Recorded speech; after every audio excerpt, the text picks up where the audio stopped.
15 से 16 महीने भारतीय जनता पार्टी को मिली और मैं चाहूँगा कि आप लोग स्वयं विश्लेषण कर लो। आप लोग बुद्धिजीवी हो, आप लोग एक में से एक मेरा मीडिया का भाई और बंधु 1000 लोगों के समान कम से कम है और आप स्वयं मूल्यांकन करो कि 15 महीने में क्या अकाल विकास और प्रगति की समूचे मध्य प्रदेश में और ग्वालियर चंबल में रही। छिंदवाड़ा के अलावा कहीं प्रगति नहीं हो रही थी और इन 18 महीनों में क्या विकास और प्रगति की छड़ी प्रधानमंत्री जी और शिवराज सिंह जी ने दोनों मिलकर मध्य प्रदेश के लिए और ग्वालियर चंबल के लिए, अब 3 दिन पूर्व प्रधानमंत्री जी आए थे, 19,000 करोड़ रुपए के कार्य देखे गए। उसके पहले हर बार शिवराज सिंह जी और हम आए हैं तो कुछ न कुछ नई सौगात लेकर आपके समक्ष आए। हम खाली हाथ कभी आपके बीच में नहीं आए। आज 100 करोड़ के कार्य यहाँ शिलान्यास और लोकार्पण हो रहे। शाम को बहुत बड़ी सौगात जिसके लिए आप लोग और मैं बचपन से तड़प रहे थे कि चंबल से पानी कब आएगा, ग्वालियर में चंबल से पानी कब आएगा।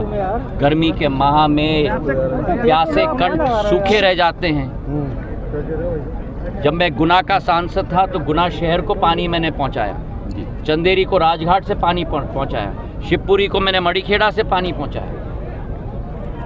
आज जो सपना और संकल्प मैंने 2018 में लिया था कि मेरे हाथों को मजबूत करो, मैं चंबल से पानी लाऊंगा, आज वो सफल हो पाया है तो केवल प्रधानमंत्री और शिवराज सिंह जी की वजह से सफल हो पाया है कि आज चंबल की योजना का शिलान्यास हम आज शाम को 380 करोड़ रुपए का कर रहे हैं और उसी के साथ एलिवेटेड रोड का दूसरा भाग रानी लक्ष्मीबाई की समाधि से पुलिस चौकी, जोरासी पुलिस चौकी तक 7.5 किलोमीटर का 926 करोड़ रुपए की योजना का शिलान्यास कर रहे हैं। मैं धन्यवाद भी देना चाहता हूं गडकरी साहब को और शिवराज सिंह जी को उसके लिए। मतलब ये आप लोगों का और मेरे कल्पना से बाहर था कि स्वर्ण रेखा नाले पे हम लोग एलिवेटेड रोड बनाएंगे। 17 किलोमीटर का शहर के अंदर ही आप सोचो, इस भाग में 19 एग्जिट और एंट्री होंगे, 10 एग्जिट और 9 एंट्री। 5 किलोमीटर के केवल एंट्री और एग्जिट होने वाले हैं और 8 किलोमीटर का एलिवेटेड रोड। और उसी के साथ आज मेरे पूज्य पिताजी के नाम पर श्रीमंत माधवराव सिंधिया बृहद सिंचाई योजना जो 5 जिलों को प्रभावित करेगी, श्योपुर, मुरैना, शिवपुरी, ग्वालियर, गुना, 2.5 लाख हेक्टेयर भूमि सिंचित होगी। 8 नए बांध बन रहे हैं, 6,600 करोड़ रुपए की योजना, जिसका पहला भाग 2,106 करोड़ का शिलान्यास आज शाम को हम करने जा रहे हैं। तो 2,106 करोड़ सिंचाई, 926 करोड़ एलिवेटेड रोड और 380 करोड़ पानी की योजना। और बाबा साहब अंबेडकर की स्मृति में, जिस बाबा साहब अंबेडकर के लिए कांग्रेस ने कुछ नहीं किया 70 वर्ष, हाँ एक चीज़ जरूर किया, मैं माफ़ी चाहता हूँ, कांग्रेस ने उनको चुनाव हराया। और कांग्रेस ने जिस व्यक्ति ने बाबा साहब को चुनाव हराया उन्हें पद्मश्री दिया, भारत रत्न अटल बिहारी वाजपेयी जी ने दिया। अपने परिनिर्वाण के बाद बाबा साहब को इंतजार करना पड़ा जब तक अटल जी प्रधानमंत्री बने। आज अंबेडकर धाम जोरासी गांव में 1 हेक्टेयर के भूमि में 10 करोड़ रुपए के आधार पर मुख्यमंत्री द्वारा शिलान्यास किया जा रहा है।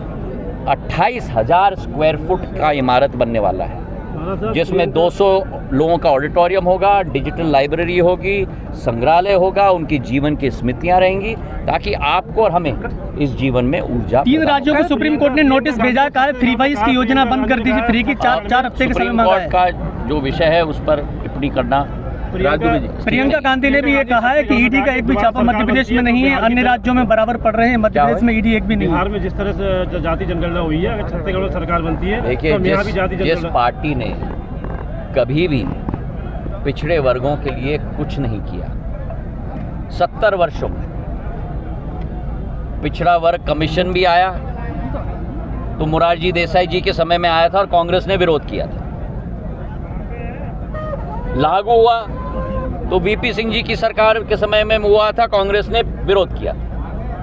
अगर किसी ने किया है अनुसूचित जाति, जनजाति और पिछड़े वर्ग के लिए तो प्रधानमंत्री जी ने किया है, जहां 60% मंत्रिमंडल के सदस्य पिछड़े वर्ग और अनुसूचित जाति और जनजाति वर्ग से आते हैं प्रधानमंत्री जी के मंत्रिमंडल में। कदम उठाया है तो आरक्षण देने का काम 27% प्रधानमंत्री जी ने किया। और ये क्या चाहते हैं, चुनाव के उत्सव में पूरे देश में नया विषय उठाने की कोशिश कर रहे हैं। अपने कार्यकाल की बात करें कि क्या उन्होंने किया है। 65 वर्ष राज किया इस देश में, क्या किया पिछड़े वर्गों के लिए। प्रियंका गांधी ने कहा है कि ईडी का एक भी